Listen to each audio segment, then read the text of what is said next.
हाय दोस्तों, पाइथन के lecture series में आपका स्वागत है। आज हम लोग पढ़ने वाले हैं पाइथन में डिक्शनरी। तो डिक्शनरी का इस्तेमाल क्या होता है, पहले हम लोग इस बात को समझें। कई बार प्रोग्रामिंग में ऐसा होता है कि हमें चीज़ों को प्रोसेस करना होता है पेयर में। पेयर का मतलब दो चीज़ें एक साथ मूव करती हैं। खास तौर से अगर कभी आप ग्राफ की प्रोग्रामिंग करें तो आप देखिएगा कि बहुत सी चीज़ें वहाँ पे पेयर में रहती है, मतलब वहाँ पे दो कोऑर्डिनेट हमेशा साथ साथ चलते हैं।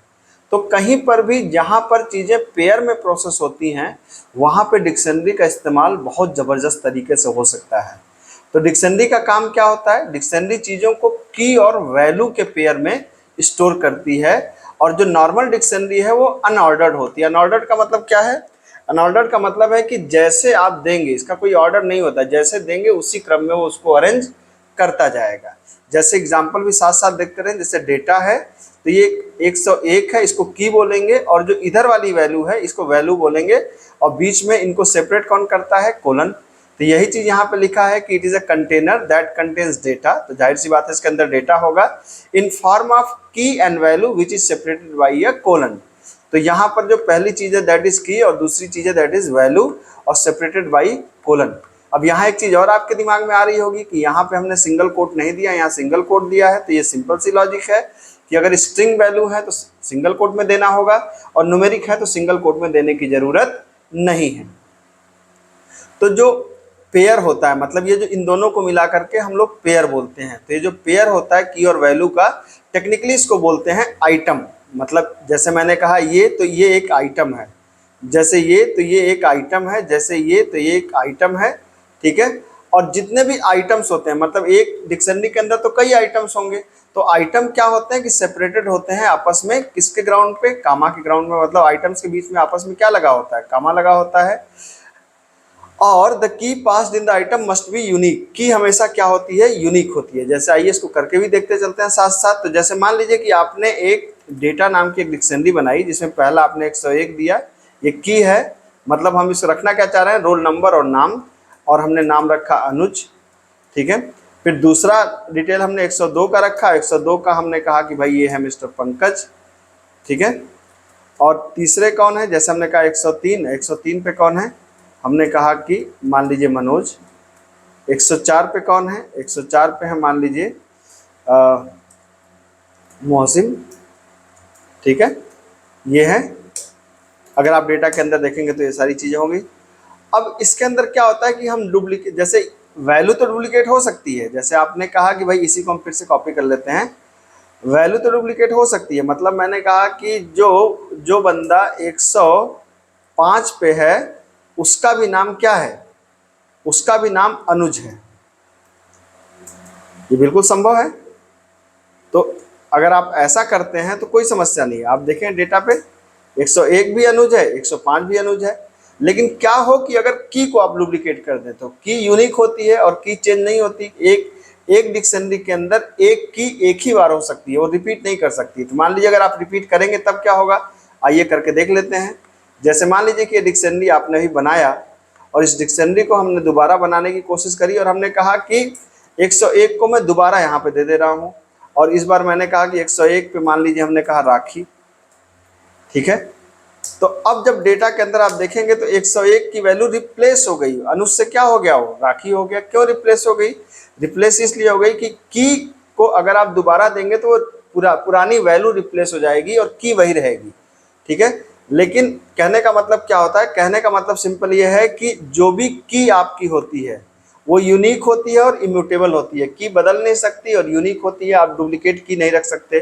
दूसरी, वैल्यू अपडेट हो सकती है, इसका मतलब म्यूटेबल होती है। इसका मतलब कि आप देख सकते हैं कि वैल्यू यहाँ पर भी 101 भी अनुज था, फिर हमने 105 भी अनुज रखा था, तो वैल्यू को आप चेंज कर सकते हैं लेकिन की को आप डुप्लीकेट नहीं रख सकते, ठीक है। अब dictionary is known as associative array since the key work as index. क्या मतलब है इस बात का? जैसे मान लीजिए कि आप कह रहे हैं कि मुझे प्रिंट कराना है 102 की वैल्यू, तो आप 102 ऐसे रख दीजिए। मतलब जो की होता है ये बन जाता है इंडेक्स, एज ए इंडेक्स काम करता है, ठीक है। तो आप यहाँ पे कह सकते हैं, जैसे आपने कहा डेटा 105, तो 105 की जो वैल्यू होगी वो प्रिंट हो जाएगी। 105 पे अनुज है आपका तो प्रिंट हो गया। आपने कहा डेटा 104, तो 104 की जो वैल्यू होगी 104 पे मौसिम है तो प्रिंट हो जाएगा आपका। ठीक है। अब देखिए भाई साहब, अब मान लीजिए कि अगर आपको किसी भी की से कोई चीज़ डिलीट करना हो तब क्या करेंगे, डिक्शनरी से डिलीट करना हो तो क्या करेंगे। डिलीट के भी दो तरीके हैं कि क्या आप किसी डिक्शनरी से किसी इंडिविजुअल एलिमेंट को डिलीट करना चाहते हैं या सारी डिक्शनरी को डिलीट करना चाहते हैं। तो अगर किसी एलिमेंट को आप डिलीट करना चाहते हैं तो आप कह सकते हैं डेल, मान लीजिए डेटा 105 को मुझे डिलीट करना है, तो मैंने कहा भाई डिलीट कर दो। तो डेटा में देखिए 105 गायब हो गया, यहाँ पे अब नहीं 105। लेकिन पूरी डिक्शनरी को डिलीट करना हो तो डेल और डिक्शनरी का नाम लिख दीजिए। अब देखिए दोबारा आप लिखेंगे तो एरर आ जाएगी, अब डेटा नॉट फाउंड। तो आप अगर इंडिविजुअल को डिलीट करना चाहें तो उसकी की दे दीजिए डिक्शनरी के नेम के साथ में, लेकिन अगर पूरी डिक्शनरी को डिलीट करना हो तो डेल करके डिक्शनरी का नाम दे दीजिए, पूरी डिक्शनरी गायब हो जाएगी आपकी। ठीक है। अब इसके फंक्शंस कौन कौन से होते हैं। इसके फंक्शंस अगर आप देखें शुरुआती फंक्शंस तो एक है लेन और एक है str। जैसे मैं डेटा को दोबारा यहाँ बना देता हूँ, आपका ये जो डेटा है इसको मैं दोबारा बना दे रहा हूँ। कौन बार बार लिखे, मैं टाइप करने से बेहतर है कि मैं यहाँ से कॉपी कर ले रहा हूँ। ठीक है, ये मैंने इसको कॉपी कर लिया, मैंने दोबारा इसको यहाँ पर पेस्ट कर दिया। तो अब देखेंगे कि मैंने कहा लेंथ ऑफ डेटा, तो डेटा के अंदर कितने एलिमेंट्स हैं, 5। तो 1 2 3 4 5 एलिमेंट्स आप प्रिंट हो गए आपके। 5 क्यों, क्योंकि इन दोनों को एक मान रहा है, इसको आइटम बोलते हैं ना। तो 1 आइटम, 2 आइटम, 3 आइटम, 4 आइटम और 5 आइटम। ठीक है। एक फंक्शन होता है str, ये इसका स्ट्रिंग रिप्रेजेंटेशन देता है। जैसे हमने कहा str ऑफ, इसको अगर हम लोग सिंपल करें तो str ऑफ डेटा, सिंपल उसका स्ट्रिंग रिप्रेजेंटेशन प्रिंट कर देगा। स्ट्रिंग का मतलब यहाँ डबल कोट्स लगा दिया, यहाँ डबल कोट्स लगा दिया, दैट्स इट, बाकी कुछ नहीं। ठीक है। तो स्ट्रिंग में इसने कन्वर्ट कर दिया डिक्शनरी को। अब मेथड्स कौन कौन से होते हैं, फंक्शंस कौन कौन से होते हैं, ये भी देख लीजिए। जैसे पहला फंक्शन है कीज। जैसे आप डेटा की सारी कीज को अगर आप अलग चाहें तो आप ऐसे कर सकते हैं। डेटा की सारी वैल्यूज को आप अलग करना चाहें तो आप ऐसे कर सकते हैं। तो अभी तो ये सिंपल प्रिंट हो गया। क्या होता है कई बार कि हमको दोनों को अलग अलग करना पड़ता है। जैसे कोई प्रोग्राम कर रहे हैं तो की को अलग करना पड़े, वैल्यू को अलग करना पड़े, तो हम ऐसा कर सकते हैं। जैसे हमने कहा रोल नंबर लिस्ट। ठीक है, या रोल लिस्ट कर दिया हमने, रोल लिस्ट। तो रोल लिस्ट के अंदर मैं क्या कर सकता हूँ, मैं कह सकता हूँ लिस्ट कामा डेटा डॉट क्या कीज। कहने का मतलब कि सारी की को लो, उसको लिस्ट में कन्वर्ट करके रोल लिस्ट के अंदर डाल दो। तो आप देखिए रोल लिस्ट के अंदर आपकी सारे रोल ROLL रोल लिस्ट, सारी रोल नंबर्स आ गए। आप कह रहे हैं कि नेम लिस्ट के अंदर उसके सारे नाम को डाल दो, तो कैसे कर सकते हैं, लिस्ट में कन्वर्ट कर सकते हैं। और आपने कहा कि डेटा डॉट वैल्यूज, तो सारी वैल्यूज आ जाएं। तो अब नेम लिस्ट को आप प्रिंट कराएंगे तो क्या होगा, नेम लिस्ट के अंदर आप देखेंगे कि उसकी सारी नेम लिस्ट के अंदर उसकी सारी नाम आ गए। तो रोल लिस्ट के अंदर क्या आ गया, सारा रोल नंबर, और नेम लिस्ट के अंदर क्या आ गया, सारे नाम आ गए। तो उसको आपने अलग अलग कर लिए इस डेटा से। तो सारी की को लाने के लिए डॉट कीज फंक्शन होता है और वैल्यूज को लाने के लिए डॉट वैल्यूज फंक्शन होता है। आप बड़े आराम से यूज कर सकते हैं। आइटम्स, ये बहुत इंटरेस्टिंग फंक्शन है। आइटम्स का मतलब होता है कि जैसे आपने कहा कि डेटा डॉट आइटम्स, ये देखिए ध्यान से देखिए क्या प्रिंट कर रहा है। तो ये हर एक इंडिविजुअल एलिमेंट, जैसे 101 अनुज, ये एक टपल में कन्वर्ट हो गया। 102 पंकज टपल में कन्वर्ट हो गया। 103 मनोज टपल में। तो एक एक आइटम्स को ये रिटर्न करता है। ये बेसिकली क्या रिटर्न करता है, लिस्ट ऑफ टपल्स, मतलब टपल्स की लिस्ट को रिटर्न करता है। इसका इस्तेमाल कहाँ पे होता है, बहुत अच्छा इस्तेमाल होता है। मान लीजिए मैं रोल नंबर नेम को सेपरेट प्रिंट कराना चाहता हूँ, तो मैं कैसे लिख सकता हूँ, मैं लिख सकता हूँ कि फॉर, जैसे मैंने कहा कि roll number, roll comma name in data dot, data का मतलब डिक्शनरी का नाम है डेटा डॉट आइटम्स। तो अब ये क्या करेगा, आइटम्स क्या करेगा, एक बार में इसको रिटर्न करेगा, फिर अगली बार इसको रिटर्न करेगा, इसको रिटर्न करेगा। तो पहली बात क्या है, पहली वैल्यू क्या है, रोल नंबर। ये दूसरी वैल्यू क्या है, नाम। तो इसीलिए मैंने दो वेरिएबल यहाँ पर ले रखे हैं। अब मैंने कहा भाई ऐसा करो कि फॉर, एक मिनट, मैंने कहा फॉर नहीं, प्रिंट कर दो किसको, रोल नंबर को, और थोड़ा सा गैप देके नाम को प्रिंट कर दो। तो ये देखो सारे रोल नंबर नाम अलग अलग आ गए। तो आइटम्स क्या करता है, एक बार में एक आइटम को रिटर्न करता है, उसको हमने की को यहाँ पे स्टोर कर दिया, वैल्यू को यहाँ स्टोर कर दिया, दोनों को प्रिंट कर दिया। फिर इसने इसको फेच किया तो की को हमने यहाँ लिया, वैल्यू को यहाँ लिया, फिर से प्रिंट कर दिया। फिर इसने इसको फेच किया एंड सो ऑन, आप देख सकते हैं बड़े आराम से।